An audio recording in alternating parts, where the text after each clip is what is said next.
سرهلدانا قامشلو بسريدة ام شهيد سرهلدانا قامشلو ايگو جاني خوكرن قربان لهم بري خوبيتيا ريجيم عباس ايخو جاني خوكرن قربان جبوي آزادي براتيا گلان ام شهيدان ببيرتينن سرساخي جمال باتي شهيدارا تباهي گلی خوره دخوازن هر وها تباهی شهید شورش آزادیه شورش دموکراسیه شورش براتیا گلان ام ببیرتینن برزداری بجنا خوال برواده توینن 19 سال لسر سرهلدانا قامشلو درباس بون سرهلدانا گو گل ما لباجار قامشلو و سرانسری روجاوا و باجار الشام حلب تواهی گل ما الاوروبا گو ببانگا نا جبو دسلاتاریه نا جبو سیاست قرقرنه نا جی فتنه یا گود خواستند نابا پیکاته انده رو بده بیک دنگی بیک هلوستی بیک رحی لهمبری سیستم دسلاتر آشوفینی خوکرین یک گل کرد گل عرب گل سوریان جار قدی جه سیستم را جه رژیم عباس را و جه هر کسی گود خواستن به بویره ها بکن بویره کی کوم کشی که بویره اثبات کرن راستی دیروک نرخن به جبا که گوه تجاری سیستم داگرکر سیستم دسلاتدار وين نقاربن لهمبري إرادة جلان برخدانية جلان يكيديا جلان والتجاري نقاربن لبرخو بدن سرهلدانا دوزداي عاداري نيشانه اويبو قويدي عب رجيم ايدي نقارن بسياسة خبر دوام بكن ایگو بردوام بی دی سیاست خویا قرقرنه دا دی سیاست خویا دسلاتداری و انکاره دا دی سیاست خویا نتاو پرست دا و ایدی نکاربن بردوام بکن گرک دکه گو آب رژیم ایدی دنابا گو اردنا دموکراتی دا یان جه ومصير يوات نبون زوال به جبوي به قال مع المساج ده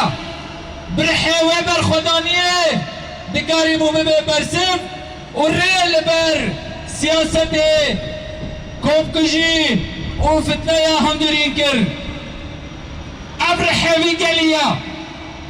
ابر خدانيه في قاليا يا قو بالصلاة جبوي آزاديه جبوی مافی خواه جبوی گو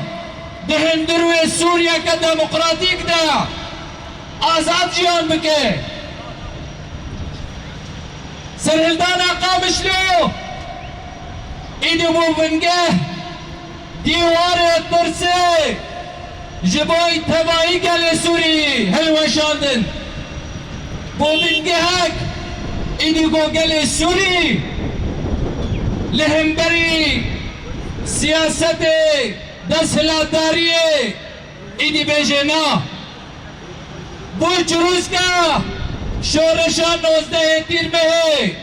و شورشا روجا بابا کری سوری بویار او ذهنیت ملمستات و یا دوزده آداره جعلی رژیم سوری بدید وبري چندروجا عيني او ذهنيات برانبري تيما آمد سپور مدید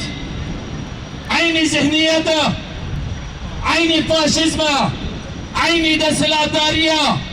ومصير واجد تكچوين به لبرانبري برخوداني لبرانبري إرادة لبرانبري اتفاقا قال لاتفاق تركيا ولسوريا جبوي به دبي روجا هذا بريارة معبا أمي برحي سرهلدانا قامش له بردوام بنتي شورش أخويا آزادي وديمقراطية ده. تحية الشعب الواحد وأبناء الوطن الواحد. جينا اليوم نستنكر وندين الأحداث التي حصلت في 12/3/2004 في ملعب الغامشلي، وكانت هذه الأحداث مدبرة وفتنة بين المكون الكردي والمكون العربي التي لعب فيها النظام على الفتنة لضرب أبناء المكونين. فلذلك كانت هذه الفتنة مسيسة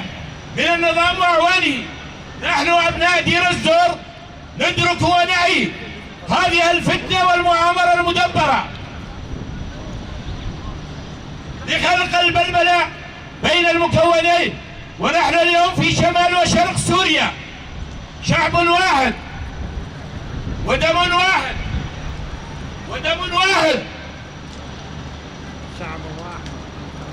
لا نسمح لأي طرف زرع الفتنة بيننا. ونحن في شمال شرق سوريا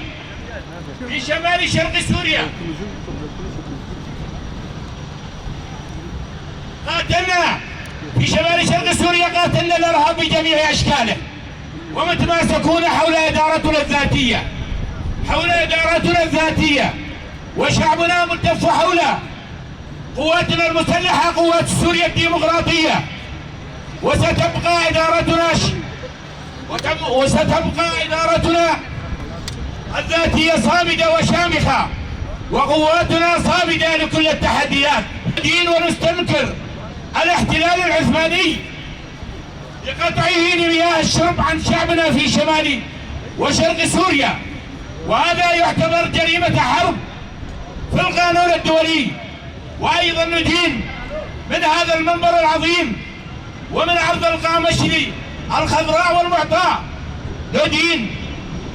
الاحتلال العثماني باعتقاله للمفكر الأممي